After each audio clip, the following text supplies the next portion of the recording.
Sukrakarya went straight to King Vrishaparva, his face serious. He said, "King, I must apologize, but I can no longer serve you. Your servants have killed Kacha several times. He was a devoted student of mine and lived a sinless life, upholding the vows of a brahmachari. I tolerated these offenses patiently. But now, your daughter has insulted and humiliated my daughter by slapping her and throwing her into a well. Devayani will no longer stay in your kingdom, and without her, I cannot remain here either. I am leaving your land." Vrishaparva was taken aback by this sudden announcement and expressed his surprise, claiming he knew nothing about the incident. The king vowed that he would set himself on fire if Sukrakarya decided to leave. However, Sukrakarya, acknowledging Devayani's firm decision, said he couldn't change her mind and had no objections if the king could find a way to make amends. King Vrishaparva, accompanied by his entire entourage, went to where Devayani was sitting. He begged her forgiveness, throwing himself at her feet in a humble plea. After much persistence, Devayani agreed to consider his apology, but only if one condition was met.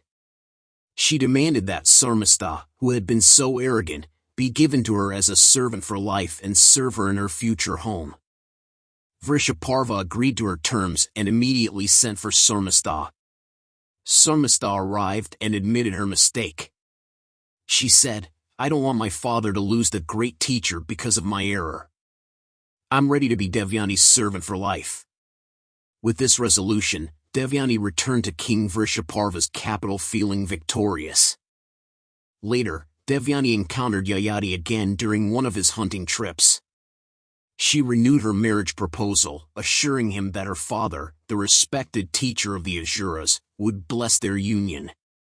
Yayati then met with Sukrakarya, who agreed to the marriage. Thus, Yayati married Devayani, the cherished daughter of the esteemed teacher. Devayani and Yayati enjoyed a long and happy marriage. Sarmistha, the maid, followed Devayani to her new home. One day, while alone in the royal garden, Sarmistha had a private conversation with Yayati. She revealed her noble lineage, showing that she wasn't just a maid but came from a royal family. Yayati had heard of her sacrifices for her father and the kingdom.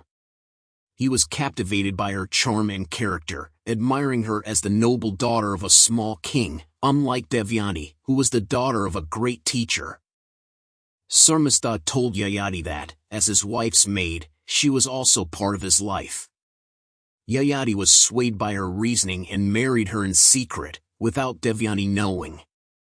Yayati had 5 sons, 3 with Devayani and 2 with Sarmistha. One day, Devayani saw the 2 children with their mother, who looked very much like Yayati. The sight of them enjoying their father's company enraged Devayani. She complained to her father, Sukrakarya, who then cursed Yayati with premature old age.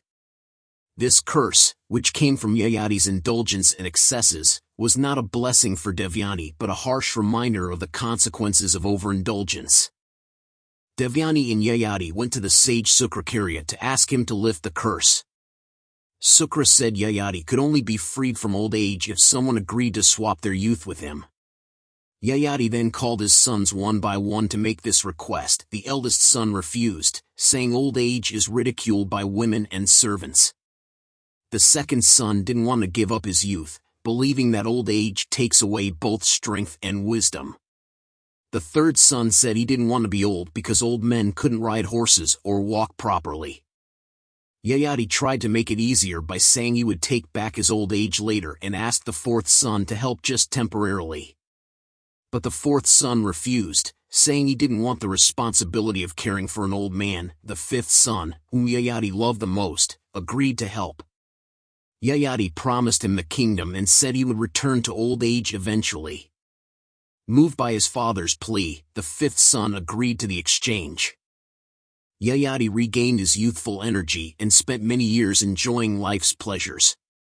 He even stayed in Kabura's garden with a beautiful Apsara maiden. Eventually, Yayati realized that indulging in desires never truly satisfies, much like pouring ghee on a fire only makes it burn hotter. He returned to his old age and went back to his kingdom. Puru, his fifth son, took over the kingdom and regained his youth. Yayati retired to the forest, leaving Puru as the king. Yayati's other sons were disinherited, and their descendants became known as the Yadavas, Bhojas, Yavnas, and Mlekas.